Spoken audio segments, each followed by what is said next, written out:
वो दृंग मात्र ही है, अद्वितीय ब्रह्म के सिवाय, प्रत्यक्ष चैतन्य अभिन्न ब्रह्म के सिवाय दूसरी कोई वस्तु नहीं है।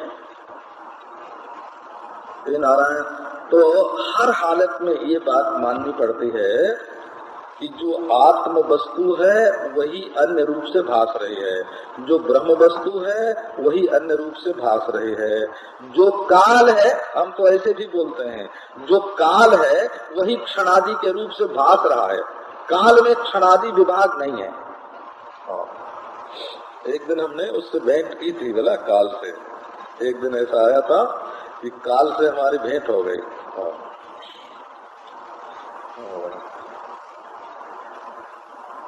4 बार मृत्यु के रूप में हमको काल का दर्शन हुआ, 4 बार। बैठे बैठे भी हुआ, लेटे लेटे भी हुआ, बीमारी में भी हुआ, साधन में भी हुआ।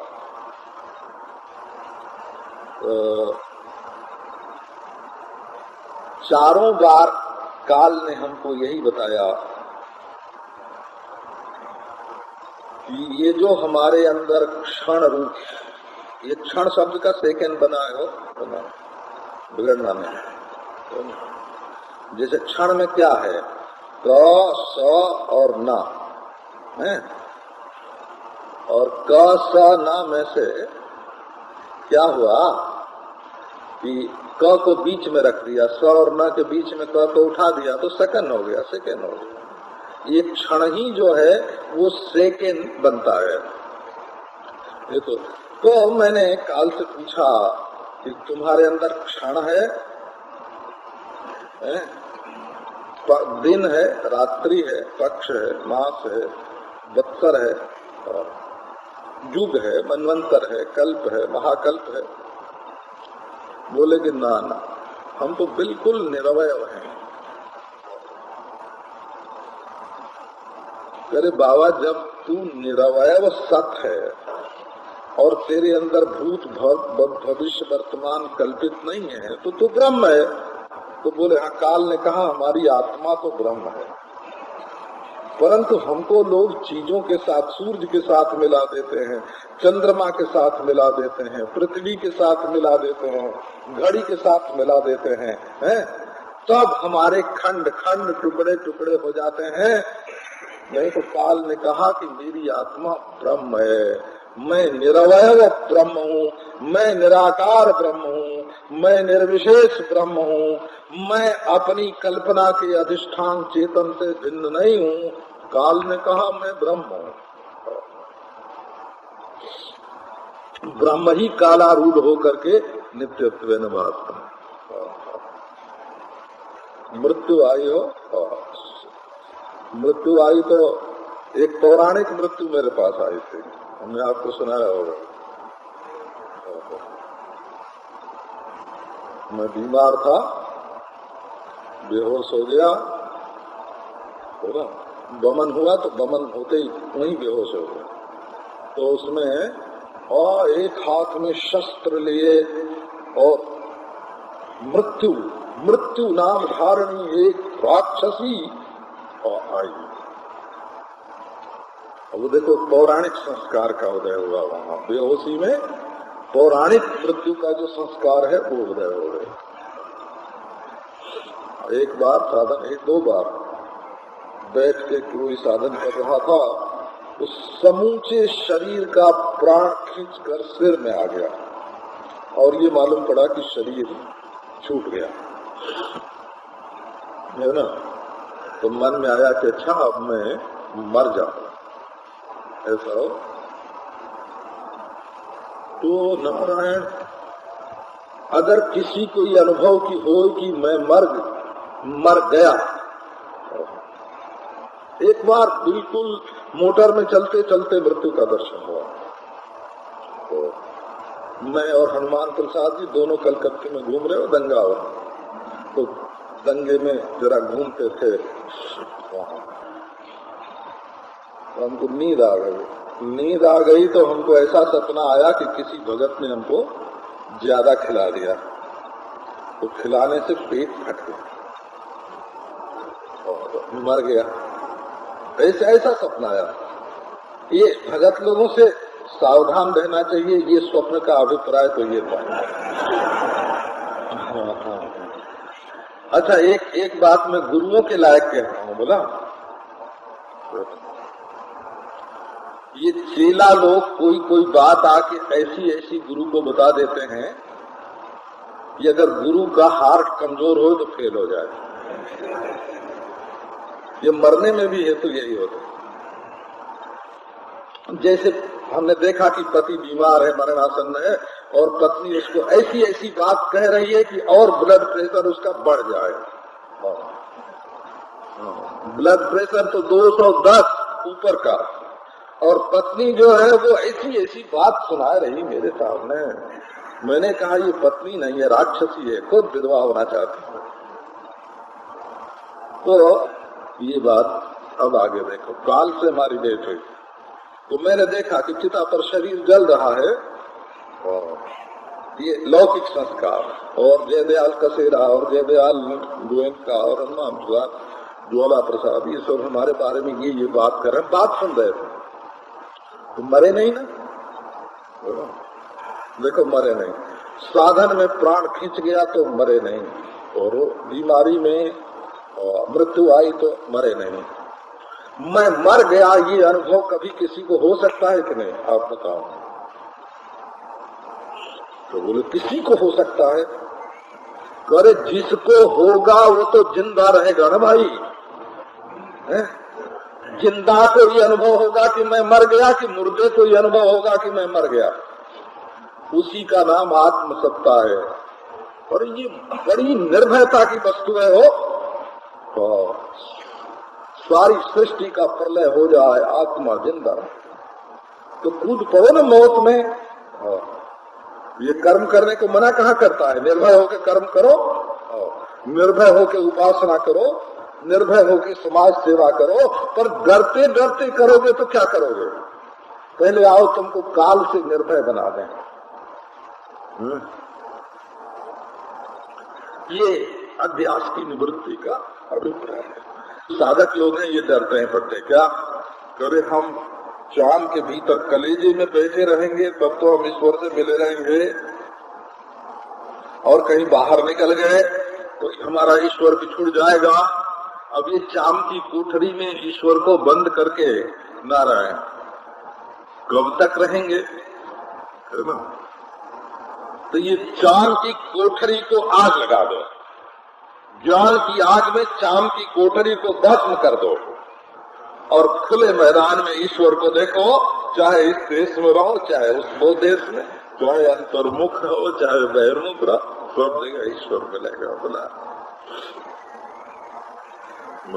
ईश्वर को पहचानते नहीं हो, क्योंकि उसको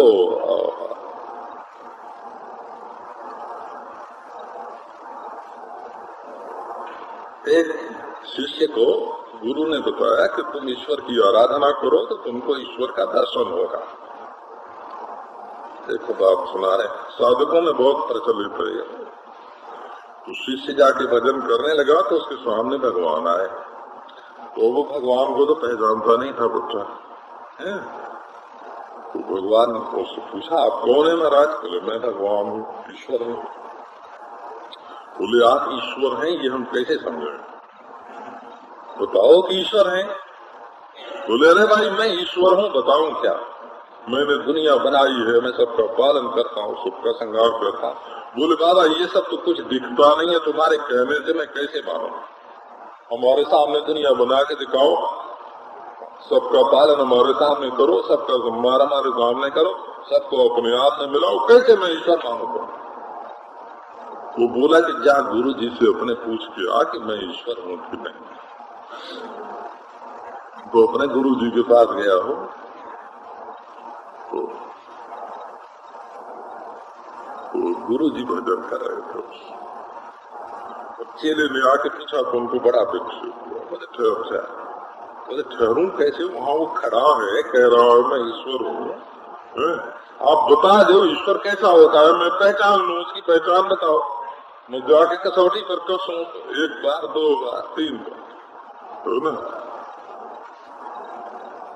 तो गुरु जी झल्ला है, बोले कि जैसा बकरा होता है वैसा ईश्वर होता है। वो गया, वो बोला कि महाराज हमारे गुरु जी ने कहा है कि जैसा बकरा होता है वैसा ईश्वर होता है, तो तुम तो बड़े मलूक लगते हो, बकरा खाओ। वो बोले नहीं भाई मैं ईश्वर, तो बोले बकरा बनो, तो भगवान बकरा बन गया। उसको इसका अभिप्राय था, बकरा बन गया। तो उसने कहा कि बकरा तो दुनिया में बहुत होते हैं, यही बकरा ईश्वर है, ये बात कैसे माने? तो बोला कि देखो गुरु जी तो भजन कर रहे हैं, वो तो आते नहीं हैं, तो हम तुमको ले चलते हैं। तो बोले चलो, बोले हम कान पकड़ के ले चलेंगे। अच्छा भाई पकड़ लो कान। अब बकरे का कान पकड़ कर ले गया भगवान के पास। बोले गुरु जी देखो ये कहता है कि मैं ईश्वर हूँ। अब तो देखे, और गुरु जी तो देखे बकरा और वो देखे ईश्वर। मतलब ये कि ईश्वर सर्वरूप है हो, उसको जब तुम एक रूप में बांध के रखते हो तब वो ईश्वर का उपास्य रूप तो है, भला उपासना के लिए तो आवश्यक है ना। उसके बिना तो मन एकाग्र नहीं होगा, मन लगेगा नहीं। उपासना के लिए तो आवश्यक है, लेकिन ईश्वर को एक रूप में ऐसा बांध दो कि दूसरे रूप पर कुल्हाड़ा चलाने लगो और दूसरे से रेस करने लगो, तो तुमने ईश्वर को एक रूप में बांध करके ईश्वर के साथ अन्याय कर दिया ना। तो असल में देखो, ईश्वर रूप बंधन से विनिर्मुक्त है, स्थान बंधन से विनिर्मुक्त है, काल बंधन से विनिर्मुक्त है। देशाभाव, कालाभाव, द्रव्याभाव का अधिष्ठान होकर के उस अधिष्ठान से अतिरिक्त न द्रव्य है, न द्रव्याभाव, न काल है, न कालाभाव, न देश है, न देशाभाव। एक अखंड परमात्मा आत्म स्वरूप के सिवाय दूसरी कोई वस्तु नहीं है। तो देखो, ये जो परमात्मा के सिवाय, आत्मा के सिवाय देश काल वस्तु जो दिख रहे हैं, ये है तो परमात्मा, परंतु दिख रहे हैं अन्य रूप में। तो इसको बोलते हैं अध्यास, बोलो तथा चो लोके अनुभव। ऐसा लोक में अनुभव है हो। तो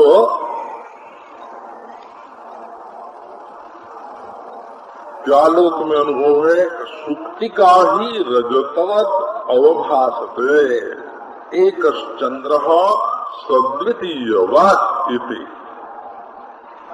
अब ये बात सुनाते हैं, अच्छा सीप में भासती है चांदी, और ये समझाने के लिए दृष्टांत है, और स्त्री में भासता है पुरुष, ऐसे समझो, है ना।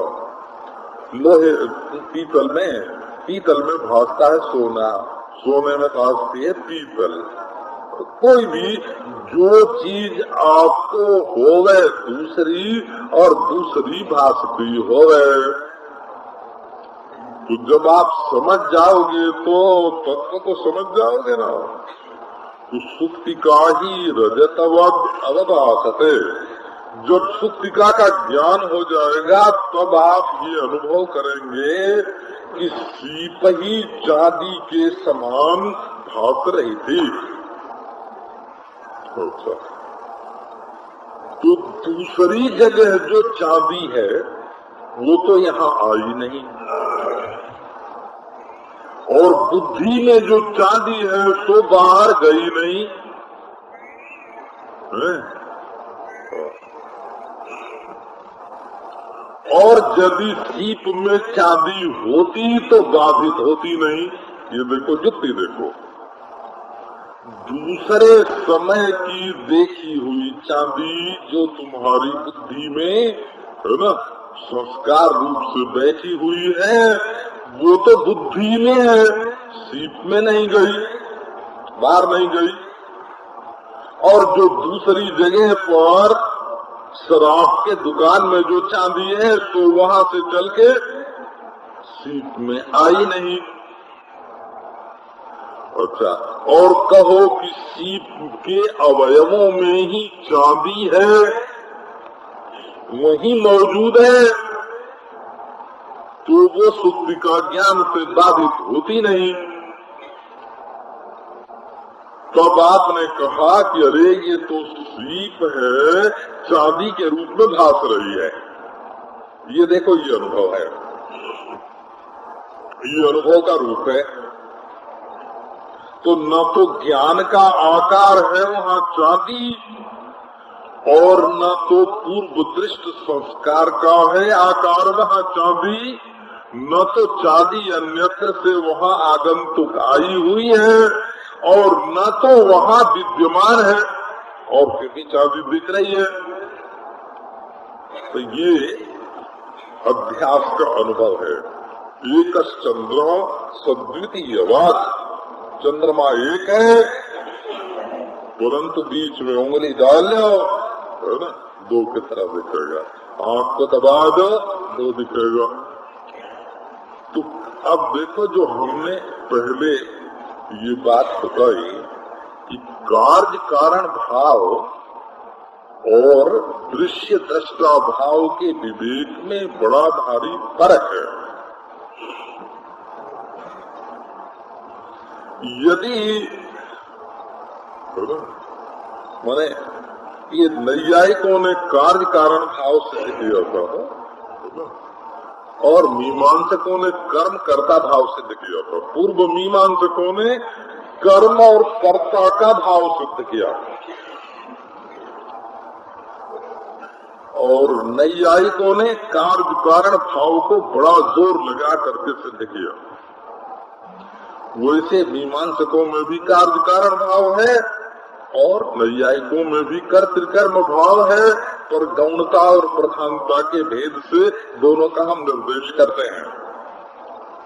परंतु जब सांख्यों ने दृष्टा और दृश्य का विवेक किया तो प्रकृति पर्यंत को दृश्य में डाल दिया। सांख्य और योगियों ने प्रकृति पर्यंत को दृश्य में डाल दिया। पर बात इतनी रह गई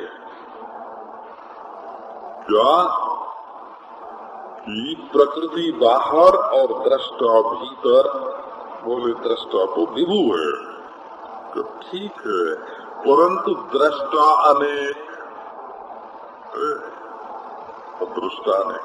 ये दृष्टा की जो परिच्छिन्नता है उसने प्रकृति को मिथ्या नहीं होने दिया, क्योंकि परिच्छेदक धर्म भी नित्य ही रहेगा। प्रकृति और प्राकृत है ना, तो विभुत्व सिद्ध होगा प्रकृति से है, और अनेकत्व सिद्ध होगा प्रकृति के कार्य से। प्रकृति का कार्य क्या है? अंतःकरण। और तो जन्म मरण करण आदि की व्यवस्था से, माने अंतःकरण रूप कार्य धर्म से तो अनेकता सिद्ध होगी और प्रकृति धर्म से विभुत्व सिद्ध होगा। चिरंजीव था, तो बेटा तुम्हारे मुंह में घी शक्कर है ना। तो अब देखो बात क्या निकली। वेदांत कहता है कि तुम्हारे अंदर सांख्यवादी दो दोष है, उस पर विचार करो तुम। एक तो तुम दृश्यगत जो अंतःकरण भेद है, अन्यगत जो अंतःकरण रूप अनेकता है, उसके कारण तुम अन्य में भेद का आरोप कर रहे हो। तुम्हारे मत में औपाधिक भेद है कि नहीं? पकड़े गए। अन्यगत भेद से है ना, घड़ीगत भेद से काल में भेद होगा क्या? दो घड़ी चल रही हो, दोनों की सुई अलग अलग हो गए, तो क्या काल में भेद हो जाएगा? वो अंतःकरण 2 हो, 10 हो, 50 हो, वो तो प्राकृत है। प्राकृत अंतःकरण भिन्न भिन्न होने से दृष्टा भिन्न भिन्न क्यों होगा? एक है ना, तुमने उपाधिगत धर्म का दृष्टा पर आरोप कर दिया। एक गलती तुम्हारी ये है ना, और देश काल की कल्पना को अपने में लेकर सोने वाली और जागने वाली जो प्रकृति है वो दृश्य है, और उसका अधिष्ठान है स्वयं प्रकाश आत्मा। तो स्वयं प्रकाश आत्मा से दृश्य रूप जिससे भासमान जो प्रकृति है, जब तुम ये मानते हो कि कारण से कार्य जुदा नहीं होता है, कार्य कारणाभिन्न ही होता है, तो तुम स्वयं प्रकाश से प्रकाश को भिन्न क्यों मानते हो? यदि केवल जड़ ही कार्य कारण होता तब तो ये भेद सिद्ध हो जाता, लेकिन दृश्य और दृष्टा का भाव स्वीकार करने पर तो वेदांत कहता है ये दृष्टा जो है ना, दृष्टा, ये दृष्टा देश काल वस्तु से अपरिच्छिन्न, माने देश काल वस्तु परिच्छेद के अत्यंताभाव का अधिष्ठान है, उससे उपलक्षित है, उसका प्रकाशक है, इसलिए ये दृष्टा ब्रह्म है। तो ब्रह्म में प्रकाश जो है वो बाधित सत्ता का है। प्रकाशमान आत्मा में ये कार्य कारण रूप जो है ये बाधित प्रकाश है, और स्वयं प्रकाश जो है वो देश काल वस्तु निरपेक्ष अखंड प्रकाश है। तो अखंड प्रकाश में न प्रकृति और न तो प्राकृत, इसलिए अद्वितीयता की सिद्धि हो गई। तो असल में सांख्य मत में प्रकृति का है ना, प्रकृति को सद रूपा मान करके एक प्रकार से प्रकृति की दृश्यता स्वीकार कर लेते हैं, और अंतःकरण के भेद से पुरुष में भेद सिद्ध करते हैं। तो अंतःकरण के भेद से तो पुरुष में भेद सिद्ध नहीं हो सकता, और दृश्यता जो है वो अपने अधिष्ठान स्वयं प्रकाश से पृथक हो नहीं सकती। कहीं इसलिए अद्वितीय ब्रह्म, ये जो आत्मा है ये अद्वितीय ब्रह्म है। अब प्रश्न हुआ कि फिर जो तुम, अच्छा अब ये सब तो बात हुई, और ये जो भ्रम तुम सिद्ध करते हो अध्यास, ये बाबा दृश्य में तो भले ही अध्यास हो गए, ये प्रत्यगात्मा अदृश्य में, दृश्य अदृश्य से विलक्षण में कथम पुनः प्रत्यगात्मनि अविषये अध्यासो विषय तद्धर्माणाम, अपने आत्मा में विषय और धर्म का अभ्यास कैसे हो सकता है? क्योंकि ये देखी जाने वाली चीज में भ्रम होता है, जो चीज दिख ही नहीं रही है उसमें भ्रम कैसे होता है ना? तो बोले भाई आकाश तुमको दिख रहा है क्या? बड़ा विलक्षण है। ये देखो, ये अंधकार जो है ये जड़ है, और प्रकाश जो है ये आभास है, बोला मानो सूरज की रोशनी का आना और जाना, ये रोशनी जो है ये आभास है, और जो आभास के है सो जड़ है, अंधकार है समझो। और अंधकार प्रकाश दोनों जिस आकाश में आते जाते हैं वो चिदाकाश है ना? चिदाकाश ब्रह्म है ना? और प्रकाश जो है वो आभास है, और अंध को प्राप्त जो जड़ता है वो अंधकार है। जैसे आकाश में प्रकाश और अंधकार आते जाते रहते हैं, वैसे चिदाकाश में ये जीवादि रूप आभास और जडादि रूप भाष्य, ये भासते आते जाते रहते हैं। चिदाकाश में इनका कोई अस्तित्व नहीं है। परंतु जैसे आकाश को न देख करके उसमें नीलिमा आदि का, तल मलिनता आदि का अध्यास होता है, वैसे अदृश्य अपने आत्मा में भी है ना। क्योंकि ये है तो माने ये विलक्षण बात यह है कि आत्मा अदृश्य भी है और साक्षात अपरोक्ष भी है। आकाश जो है वो अदृश्य ही अदृश्य है, साक्षात अपरोक्ष नहीं है।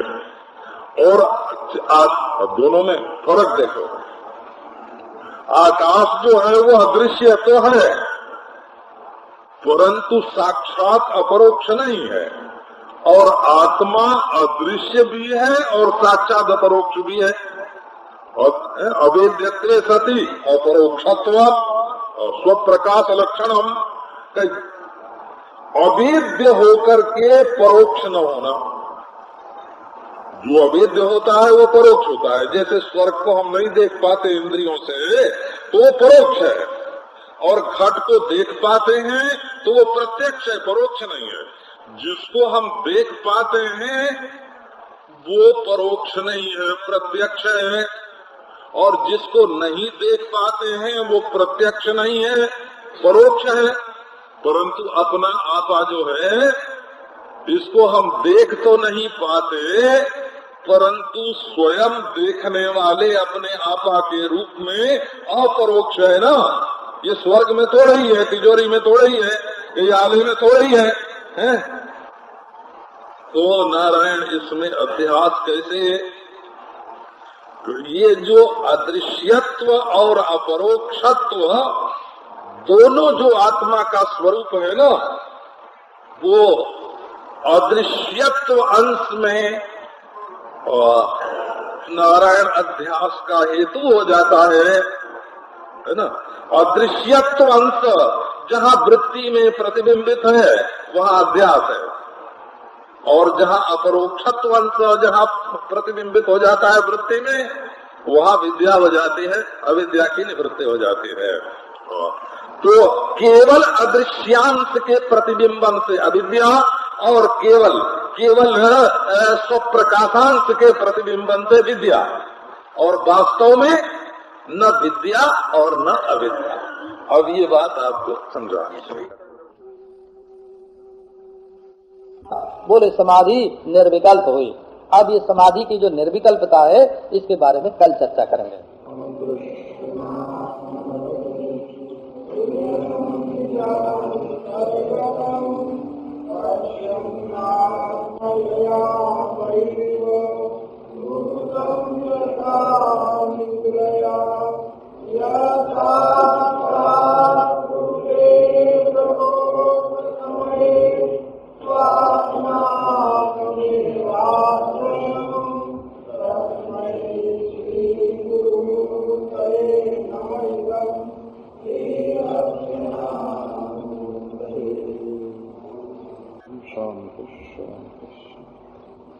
अनुभूति रसावेशाद दृश्य शब्दानुपेक्षितो निर्विकल्प समाधि स्यात् निवात स्थित दीपवत्।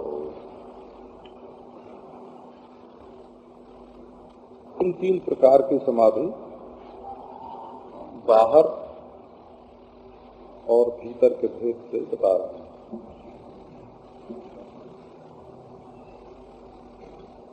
भीतर दृश्य हो और उसके साथ संबंध ना हो, यहां तक बता दिया कि क्या आता है मन में इससे कोई मतलब नहीं। संघर्ष की स्थिति छोड़ दो, शांति की स्थिति पकड़ो। कामाद्यास चित्तगा दृश्या, मन में दया आवे, मन में प्रीति आवे, स्नेह आवे, सुशीलता आवे, करुणा आवे, अथवा काम क्रोध लोभ ही क्यों ना आवे। इसका ये अर्थ नहीं है कि काम बुला के देखो, क्रोध बुला के देखो, लोभ बुला के देखो, ये मतलब नहीं है। कौन सी वृत्ति चित्त में आती है, इस पर वृत्ति के आकार पर ध्यान मत दो। कोई भी आकार आवे तुम उसके साक्षी हो। तो ये दृश्य का दर्शन हो रहा है और आत्मा साक्षी है, देख रहा है। इसमें दृश्य तो है परंतु उसके साथ संबंध नहीं है। ये दृश्य मैं हूँ कि मेरा है कि सच्चा है कि झूठा है, अरे जो है सो है ना। आकाश में तिनके उड़ रहे हैं, हवा में तिनके उड़ रहे हैं, और गंगा जी की धारा में अच्छी बुरी चीजें बह रही हैं। हम तो तटस्थ हैं, कूटस्थ हैं, तटस्थ। दूसरी समाधि शब्दानुविद्ध बताई। शब्दानुविद्ध का अर्थ ये है कि आप दृश्य की ओर बिल्कुल ध्यान ही मत दो, अपनी ओर ध्यान दो कि आत्मा क्या है। तो ये असंग है, सच्चित आनंद है। सत का अर्थ है जो कभी किसी तरह जिसके अभाव का अनुभव न होता हो, आत्मा। जो कर्ता और कर्म दोनों में एक रस सत्ता है, जिसके अभाव का अनुभव न होता हो, और जो ज्ञाता और ज्ञेय में एक रस ज्ञान है, जिसके अभाव का अनुभव न होता हो। तो मैं जड़ हूं ये अनुभव कभी कोई कर सकता है? देखो ना, दुनिया भर के लिए चुनौती है ये। कोई कहे मैंने अनुभव किया कि मैं जड़ हूं, तो जिसने अनुभव किया वही तो चेतन हुआ। जिसको जड़ता मालूम पड़ी वो चेतन हुआ। तो बोले हमने अनुभव किया कि मेरी मृत्यु हो गई, तो जिसने मृत्यु का अनुभव किया वही तो जिंदा रहा, वही तो अमृत है। जिसने मौत को देखा वो अमृत है, और मौत को नहीं देखा तब तो अमृत है ही है। अच्छा, तो जो जानता है, जाना नहीं जाता, अपने ज्ञान का अभाव जिसने नहीं देखा, अपनी प्रियता का अभाव जिसने नहीं देखा, ऐसा ये स्वयं प्रकाश द्वैत रहित, द्वैत पर दृष्टि ही नहीं है, माने दृश्य पर दृष्टि ही नहीं है। केवल शब्द द्वारा अपनी असंगता, स्वयं प्रकाशता, सच्चिदानंदता, अद्वैतता प्रकट करके उसी में मगन हो रहा है। ये सविकल्प समाधि है। अब तीसरी की चर्चा करते हैं, निर्विकल्प समाधि। स्वानुभूति रसावेशाद दृश्य शब्दान उपेक्षितु। अनुभूति की रस में मग्न है। अनुभूति के रस में मग्न होना, थोड़ी सी साधन की बात इस प्रसंग में सुनाता हूँ। समाधि में अभ्यास और वैराग्य दोनों की मुख्यता है। अभ्यास वैराग्याभ्याम तन्निरोधा।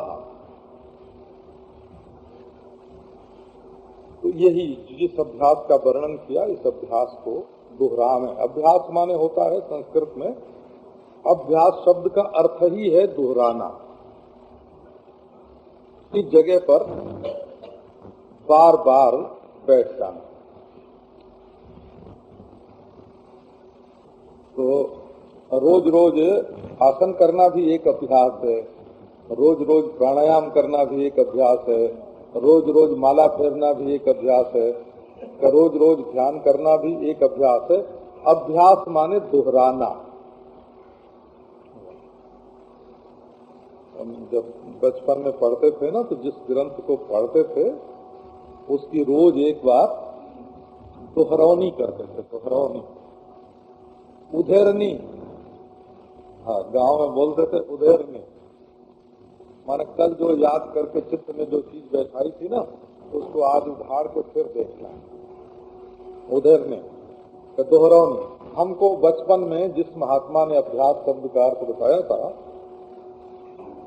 उसने अभ्यास शब्द का अर्थ दोहरौनी ही बताया था। यही शब्द उसके मुंह से निकला था, अभ्यास माने दोहरौनी। हाँ, जैसे हमको जब लक्कौमुदी पढ़नी हुई तो नत्वा सरस्वतीं देवीं, नत्वा सरस्वतीं देवीं, नत्वा सरस्वतीं देवीं शुद्धां गुण्यां करोम्यहम्, शुद्धां गुण्यां करोम्यहम्, शुद्धां गुण्यां करोम्यहम्। पाणिनीय प्रवेशाय, पाणिनीय प्रवेशाय, लघु सिद्धांत कौमुदी। ऐसे तो अभ्यास माने दूसरी ओर से अपने मन को लौटाना। अभितो निवर्त्य आसनम अभ्यासा, चारों ओर से अपने मन को लौटाकर एक जगह पर बैठना, इसका नाम अभ्यास है। व्याकरण में इस शब्द का प्रयोग बहुत बढ़िया होता है। भवती जो है ना, उसमें अभ्यास की जरूरत नहीं पड़ती है, परंतु बभूव जो बनता है, बभूव भू भू दो बार होता है तो अभ्यास बोलते हैं। अभ्यास से चर्चा भा का भ हो जाता है, इसको व्याकरण में अभ्यास बोलते हैं। अच्छा, तो आपको अभ्यास और वैराग्य दो चीज समाधि में प्रधान है।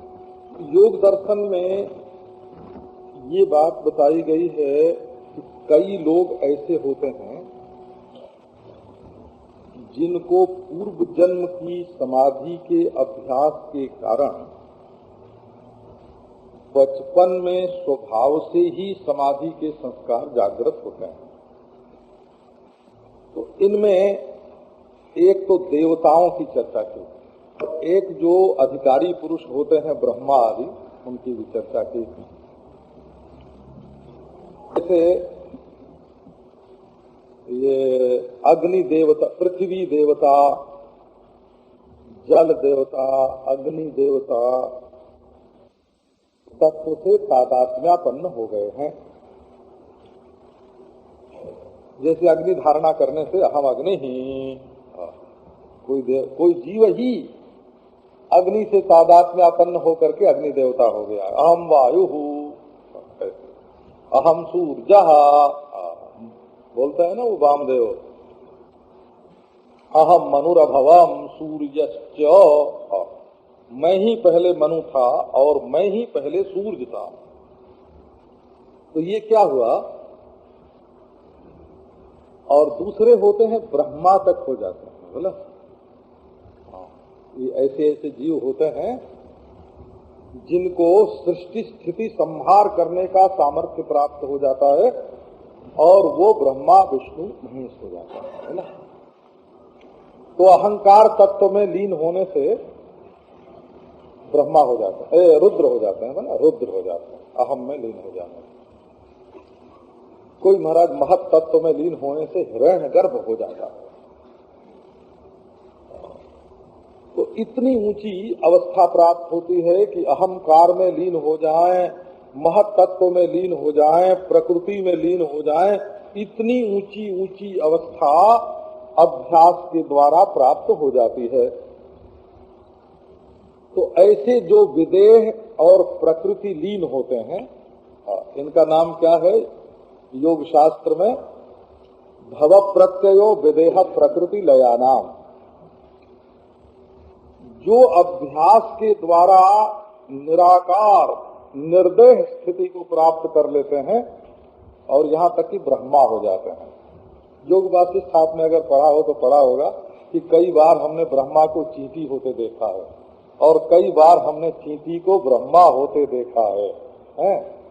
और कई बार जो यज्ञोपवीतहीन थे उनका नाम ब्राह्मण था और जो यज्ञोपवीती थे उनका नाम शूद्र था। ऐसी ऐसी सृष्टि का भुसुंडोपाख्यान में योग वासिष्ठ के भूषुंडोपाख्यान में ये प्रसंग आता है। ये सृष्टि जो है वो बदलती रहती है, बदलती रहती है, बदलती रहती है। इसमें दुखी वही होता है जो नए को स्वीकार नहीं करता। ये बुढ़े लोग जो हैं वो क्यों दुखी होते हैं? बुढ़े लोगों को ये होता है कि बस हमारी अगली पीढ़ी तो बिल्कुल भ्रष्ट हो गई। अब अगली पीढ़ी भी जब बुढ़ी होगी तब यही सोचेगी कि हमारी अगली पीढ़ी भ्रष्ट हो गई। इस प्रकार दुखी होने की एक परंपरा जो है, दुखी होने की एक परंपरा। अरे नई नई सृष्टि बदलती है? देखो, जब तक काले बाल ज्यादा हो और सफेद कम हो, तब तक सफेद को निकाल के काले को रख के खुशी हो, और जब सफेद बढ़ जाए बहुत ज्यादा तो कालों को निकाल दो और सफेद को देख के खुशी हो, है ना?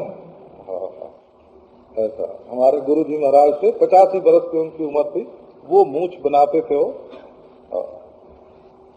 संस्कृत के बड़े भारी विद्वान थे, प्रामाणिक विद्वान थे उन दिनों। आजकल जो संस्कृत यूनिवर्सिटी है, इसका नाम क्वींस कॉलेज था, वो उसमें अध्यापन करते थे। तो अपने हाथ से रोज कैंची से अपनी मूंछ काटते थे और कंघी से बिल्कुल एक एक बाल संवार के रखते थे, कहीं कतार में फर्क न पड़े। हाँ, शीशे में देखते थे, क्या मजा आता उनको बुढ़ापे में अपने सफेद बाल देख के। हाँ हाँ हाँ, तो काले बाल में तो तमोगुण का निवास है। हाँ, सफेद बाल में सत्वगुण रहता है। अच्छा, इसको उलट दो कि काले बाल में तो जवानी रहती है, सफेद बाल में तो बुढ़ापा है ना? दोनों ओर से मजा लेने की आदत अगर नहीं डालोगे तो दुखी हो जाओगे। ये सृष्टि सत्य भी है, क्योंकि इंद्रियों से अनुभव में आ रही है, और ये सृष्टि असत्य भी है, क्योंकि ब्रह्म की दृष्टि से नहीं दिखती है, ब्रह्म की दृष्टि से नहीं है। तो जब इसको सत्य कहो तो इंद्रिय के अनुभव की दृष्टि से सत्य है, और जब इसको असत्य कहो तो ब्रह्मानुभूति की दृष्टि से असत्य है। अरे अनिर्वचनीय है, इसमें क्या सत्य असत्य का आग्रह है? सत्य कहो तो सत्य नहीं, असत्य कहो तो असत्य नहीं। तो एक बात आपको सुनाया, एक बात ये आप ध्यान में रखो कि जो विदेह हैं, माने स्थूल शरीर जिनको प्राप्त नहीं है, ऐसे जो देवता लोग हैं, और जो प्रकृति लीन हैं, अर्थात अहंकार तत्व और महत्त्व और प्रकृति से एक भी हो जाते हैं, उनका भी यदि अविद्या की निवृत्ति नहीं हुई, सत्वान्यता सत्व पुरुषान्यता ख्याति नहीं हुई, योग दर्शन की दृष्टि से यदि इदम अहम आत्मा अनात्मा का विवेक नहीं हुआ, तो अविद्या की निवृत्ति न होने के कारण उनका भी पुनर्जन्म होता है। और जब उनका पुनर्जन्म होता है तब क्या होता है कि भव प्रत्यय होता है। भव प्रत्यय होता है का क्या अर्थ है कि पूर्व जन्म में जिस योगाभ्यास के बल से उन्हें देवत्व या ब्रह्मत्व प्राप्त हुआ था, वो योगाभ्यास का संस्कार उनके जीवन में अपने आप ही प्रकट होता है। वो देवता योनि में रहते हुए भी चाहे तो समाधि लगा सकते हैं और जीवन मुक्त की तरह रहें, और ब्रह्मा रुद्रादि के रूप में रहते हुए भी चाहे तो बिल्कुल मस्तानी जिंदगी व्यतीत कर सकते हैं। लेकिन अविद्या की निवृत्ति न होने के कारण जब उनका पुनर्जन्म होता है, ब्रह्मा का भी होता है, ब्रह्मा चींटी तक हो जाता है, रुद्र का भी होता है, इंद्र का भी होता है, चंद्र का भी होता है, वरुण का भी होता है, तो उनके जीवन में स्वाभाविक ही समाधि के संस्कार देखने में आते हैं। तो ये भव प्रत्यय माने जन्म प्रत्यय है, जन्म से ही ये स्थिति उनकी होती है।